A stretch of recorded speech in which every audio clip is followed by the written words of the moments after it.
Halo teman-teman, selamat datang kembali di Beta Unboxing dan ini adalah Oppo F7, HP middle range dari Oppo di tahun 2018. Setelah kemarin kita sudah membahas Oppo F1 Plus, HP middle range dari Oppo yang harganya 5,5 juta di tahun 2016. Kali ini saya akan membahas penerusnya 2 tahun yang lebih maju lagi teman-teman, yaitu Oppo F7 ini. Menurut saya sih, Oppo F7 ini bahkan di tahun 2021 ini masih lumayan worth it untuk teman-teman miliki. So teman-teman, apa saja sih keunggulan dari Oppo F7 ini? Berikut adalah review lengkap dari Oppo F7. Pertama, kita lihat dulu sisi ke sisi dari si Oppo F7 ini. Sebelah kiri ada tombol volume up dan juga volume down. Bagian bawah yang paling ramai ini ada speaker, port USB, mic, dan juga si port untuk headphone jack teman-teman. Sebelah kanan, teman-teman akan menemukan tombol untuk on-off, serta ada tempat untuk menaruh SIM card serta micro SD teman-teman. Bagian atas yang paling sepi ini ada satu buah mic saja. Untuk desain belakang dari si Oppo F7 ini menurut saya sangat bagus teman-teman. Meskipun hanya terbuat dari polikarbonat, tapi finishingnya ini seperti kaca teman-teman, dan sangat bagus warna merah yang dihasilkan oleh si Oppo F7 ini teman-teman. Mantap untuk desainnya. Layar dari si Oppo F7 ini seluas 6,23 inch, berpanel IPS, dan juga sudah diproteksi oleh Gorilla Glass 5 teman-teman. Jadi untuk layarnya sih sudah sangat bagus teman-teman. Ini adalah contoh untuk nonton dan juga untuk suara yang dihasilkan oleh Oppo F7 ini.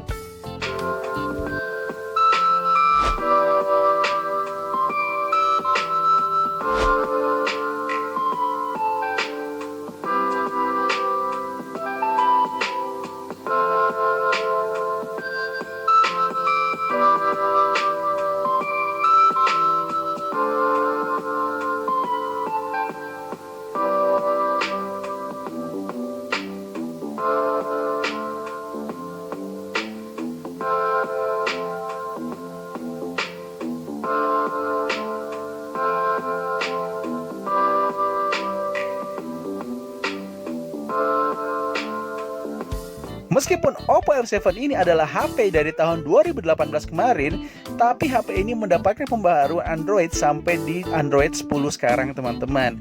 2 kali ya pembaharuannya, dari Android Oreo, Android Pie, dan sekarang sudah Android 10 teman-teman. Tentu saja ini adalah hal yang positif dari Oppo jika dibandingkan dengan Oppo F1 Plus yang waktu itu saya bahas teman-teman.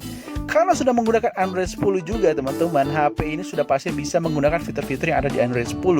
Seperti contohnya ini teman-teman, Dark Mode. Bukan cuma Dark Mode saja teman-teman, tapi HP ini juga memiliki fitur-fitur seperti memiliki shortcut, screenshot menggunakan 3 jari, serta membelah layar menggunakan 3 jari yang di swipe ke atas seperti ini teman-teman. Untuk fitur-fiturnya sendiri sih sudah seperti HP-HP Oppo yang ada zaman sekarang. Tidak sampai di situ saja teman-teman, Oppo F7 juga memiliki beberapa fitur yang sama seperti HP-HP Oppo yang ada di zaman sekarang. Contohnya seperti App Clone dan juga Game Space. App Clone sendiri bisa membuat 2 sekaligus aplikasi media sosial dalam satu buah HP teman-teman. Dan Game Space ini sangat berguna buat teman-teman yang suka bermain game di HP teman-teman. Untuk multitasking pada Oppo F7 ini menurut saya sih masih oke-oke saja teman-teman. Tapi jujur saja RAM 4GB serta memori internal 64GB di zaman sekarang masih agak sedikit kurang ya. Untuk HP ini masih bisa menambah micro SD, tapi RAM 4GB-nya masih agak susah untuk membuka aplikasi yang sama secara 2 kali teman-teman. Karena pada saat kita membuka aplikasi yang sama lagi, dia bisa starting seperti ini lagi teman-teman. Kembali seperti kita buka pada saat awal kita membuka aplikasinya teman-teman. Jadi RAM 4GB-nya agak sedikit kurang kuat saja sih teman-teman.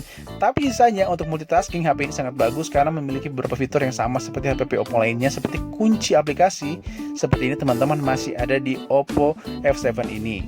Dari segi keamanan, Oppo F7 ini sudah menggunakan fingerprint dan juga face unlock teman-teman. Kinerja dari fingerprintnya sendiri menurut saya sih sudah sangat cepat dan akurat sekali. Untuk face unlocknya sendiri menurut saya sih sangat bagus karena bisa dibaca pada saat keadaan gelap sekalipun teman-teman. Bagus sih untuk keamanan dari Oppo F7 ini. Satu hal yang menurut saya kurang dari Oppo F7 ini adalah dia tidak memiliki fast charging teman-teman. Jadi pengisian baterainya meskipun 3000 saja lumayan lama, sekitar 2 jam teman-teman. Skor Antutu dari si MediaTek Helio P60 sendiri sekitar 160 ribuan teman-teman. Dan kalau ditanya untuk bermain game sehari-hari apakah bisa, tentu saja masih bisa-bisa saja teman-teman. Berikut adalah contohnya. Untuk game pertama yang akan saya coba adalah Assassin's Creed yang berasal dari emulator PSP teman-teman. Tentu saja ini tidak begitu berat, jadi bisa dimainkan di beberapa HP teman-teman yang bahkan spesifikasi HP tersebut tidak terlalu tinggi teman-teman. Emulator PSP masih aman-aman saja untuk dimainkan. Seperti yang teman-teman lihat di sini, sangat lancar sekali teman-teman. Mungkin agak kesusahan pada saat kita mengontrol karakternya saja teman-teman, karena menggunakan HP sangat beda ya pada saat kita menggunakan stick PS teman-teman. Untuk game berikutnya, di sini saya akan memainkan Genshin Impact teman-teman. Game yang bahkan HP flagship pun agak sedikit berat memainkan game ini teman-teman. Dan di sini saya akan menggunakan settingan menengah, yaitu rendah saja teman-teman. Ini bahkan bukan menengah ya, agak sedikit ke bawah teman-teman. Tapi seperti yang teman-teman lihat, masih sangat bisa dimainkan teman-teman. Meskipun beberapa kali masih ada sedikit patah-patahnya teman-teman, tapi tidak terlalu mengganggu ya teman-teman, masih bisa dimainkan. Terbang maupun melawan musuh ataupun berenang seperti ini tidak ada masalah teman-teman, masih sangat bisa dijalankan dengan baik. Tentu saja di settingan yang 30 fps, yang kadang-kadang sedikit turun dari 30 fps ya teman-teman, tapi masih bisa dimainkan tentu saja. Game berikutnya yang akan saya mainkan di sini adalah PUBG Mobile teman-teman. Untuk game PUBG Mobile sendiri sih menurut saya sih sudah sangat bisa dijalankan teman-teman, meskipun settingan tertingginya berada di SD High saja teman-teman. Di sini kalau teman-teman lihat, saya bermain sekitar 30 menit dan sama sekali tidak ada panas yang terlalu berlebihan teman-teman. Hanya hangat-hangat saja yang saya rasakan di tangan saya. Bahkan saya bermain dari 3 game itu selama 1,5 jam lebih, HP ini tidak ada panas yang berarti teman-teman. Masih sangat aman sekali untuk suhu dari bermain game pada HP Oppo F7 ini teman-teman. Dari performa sendiri sih menurut saya sih tidak ada masalah untuk bermain game ya teman-teman, meskipun settingannya hanya menengah ke bawah saja teman-teman, tapi tidak ada masalah tentu saja. Sektor kamera dari Oppo selalu bagus teman-teman, dan kamera depan dari Oppo F7 saja sebesar 25 megapiksel teman-teman. Bahkan lebih besar daripada kamera belakangnya yang hanya sebesar 16 megapiksel saja teman-teman. So, berikut adalah hasil foto dan juga video dari Oppo F7 ini. Menurut saya sih sudah lumayan bagus teman-teman. Kalau menurut teman-teman bagaimana?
So teman-teman, itu dia tadi adalah review lengkap dari si Oppo F7 ini. Peningkatannya dari Oppo F1 Plus sudah pasti sangat banyak teman-teman. Bahkan HP ini mendapatkan 2 kali update software sampai di Android 10 teman-teman. Dari Android Oreo loh, Android 8. Dan bagusnya lagi dari HP ini adalah chipsetnya MediaTek Helio P60, meskipun jadul teman-teman, tapi masih bisa memainkan game-game yang ada di zaman sekarang. Ya bisa dibilang sih dengan grafis dan juga setting yang tidak terlalu tinggi ya teman-teman, menengah ke bawah saja, tapi masih sangat playable banget teman-teman. Dan juga desain dari HP ini yang menurut saya sih ya langka sekali ya teman-teman. Ya cara seperti apa ya, kaleng-kaleng kongguan gini lah teman-teman. Ini lumayan bagus ya teman-teman, warnanya juga bagus sekali. Apalagi HP ini sekarang cuma 1 jutaan saja teman-teman. Meskipun bisa dibilang sih ya memorinya cuma 64 GB, tapi tidak masalah. Zaman sekarang kan penggunaan HP itu tergantung pada teman-teman saja.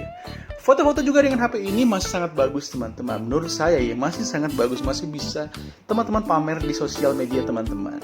Ya, mungkin yang sedikit menyisakan hati ya desain layarnya saja yang masih agak sedikit jadul teman-teman, tapi tidak terlalu masalah.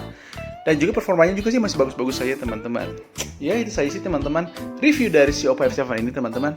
Terima kasih sudah nonton sampai di akhir dan sampai ketemu lagi di video-video saya berikutnya. See you friend.